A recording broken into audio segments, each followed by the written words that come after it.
9h, Europe 1 matin. Europe 1 matin, il est 7h12 avec Jacques Serret. Oui, avant de retrouver notre invité, comme promis, Julien Lacaze, le président de l'association Sites et Monuments, à l'origine d'une pétition contre un projet de nouveau pavillon d'accueil à l'Assemblée.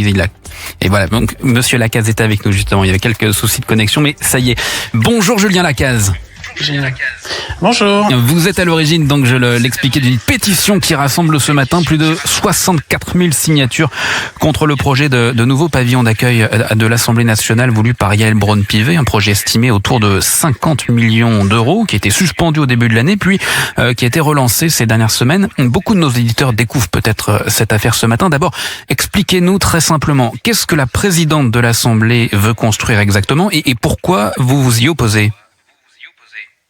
Alors pour deux raisons. Donc il y a un pavillon d'accueil qui est un pavillon historique qui a été construit en 1888 à la suite de tentatives d'assassinat du député Jules Ferry. Donc il y a toute une histoire et qui doit être donc il y a un pavillon parfaitement intégré en pierre de taille, de très belle facture. Donc il doit être complètement détruit pour être remplacé par un bâtiment entièrement en verre en forme de silo. On a comme des silos en fait juxtaposés et tout cela à quelques mètres en fait de la fameuse colonnade que tout le monde connaît, sur une perspective qui est l'une des plus fameuses de Paris, et donc qui vient déséquilibrer toute cette composition qui est d'ailleurs inscrite au patrimoine mondial.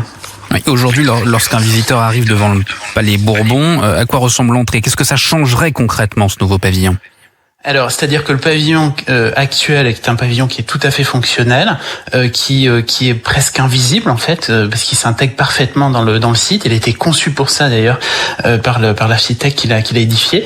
On aurait un bâtiment en fait qui volerait en quelque sorte la vedette à cette colonnade qui est l'une des plus fameuses de Paris, sur l'une des perspectives encore une fois les plus emblématiques de notre capitale. Mais qu'est-ce qui vous choque le plus dans ce projet ? Est-ce que c'est l'architecture, c'est le coût, son utilité, ou est-ce que c'est un peu tout fait à la fois ?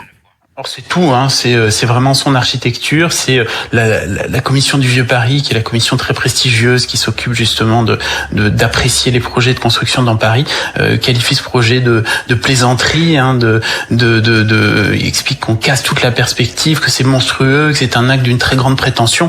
Bon, c'est tout ça à la fois. Le coût, donc on est pour le moment à 53 millions d'euros, et ce n'est que le début. On sait que les coûts des projets évoluent avec le temps. Et puis il y a l'aspect aussi bâtiment en verre. Bon, on a vu qu'on avait dû fermer la gare de Nantes. C'est un non-sens de construire un bâtiment en verre. Et alors l'idée évidemment du verre et l'idée de la présidente de l'Assemblée, c'est cette idée d'illustrer la transparence en fait de l'institution par un bâtiment en verre. Donc elle voulait à toute force un bâtiment en verre qui n'est manifestement pas le matériau adapté au site, alors même qu'il y a eu d'autres propositions, notamment par le cabinet d'architecte Sana, qui est un très grand cabinet d'architecture japonais, qui est lauréat de l'équivalent du prix Nobel d'architecture, le prix Pritzker, qui a proposé un projet tout à fait intégré, qui conserve le bâtiment ancien, qui le flanque simplement d'un avant-corps en pierre de taille, très raffiné, légèrement ondulé. Enfin, c'est quelque chose de très beau.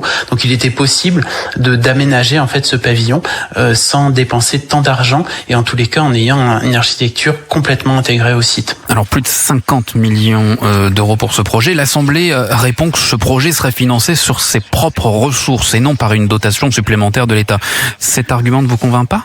Non, pas du tout, puisque l'Assemblée nationale est évidemment alimentée par nos impôts. C'est pas le Qatar qui finance l'Assemblée nationale, donc ses propres ressources, ce sont nos propres ressources. Et l'Assemblée pourrait en faire un meilleur usage. Et si elle a trop d'argent, elle peut effectivement, comme on le voit beaucoup sur les réseaux sociaux, en faire un don aux pompiers, acheter des canadaires.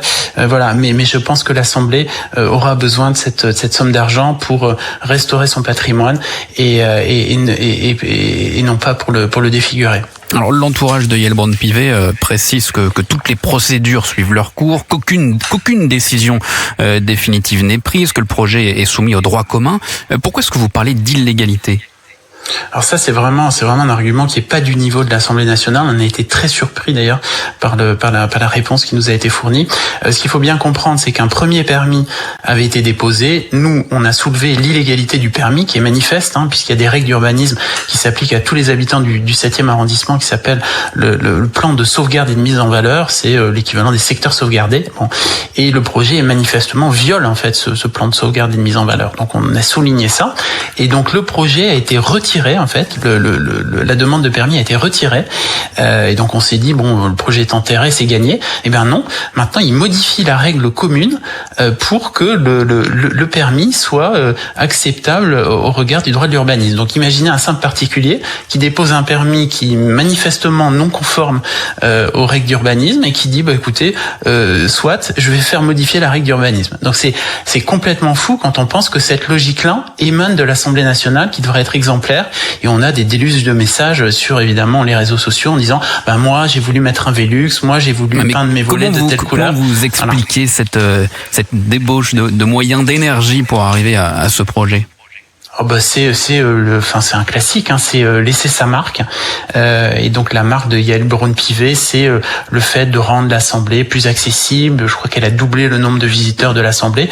Bon, l'Assemblée est pas faite pour être visitée, elle est faite pour être visitée de façon marginale, elle est faite pour produire des travaux parlementaires de qualité, et là on a une espèce de tourisme de masse qui commence à s'organiser, et donc il faut une sorte d'étendard de ça qui soit transparent, et donc dans son esprit la transparence est une invitation à rentrer dans l'Assemblée nationale, mais on défigure tout un site qui, encore une fois, fait partie des sites du patrimoine mondial. Pour conclure brièvement, Julien Lacaze, votre pétition rassemble ce matin 64 000 signataires. Cette pétition a été relayée notamment par le chanteur et comédien Joe Starr, mais aussi par l'ancienne ministre et candidate à l'élection présidentielle Ségolène Royal, des architectes, mais aussi des historiens de l'art. Comment est-ce que vous expliquez un tel rassemblement derrière vous ?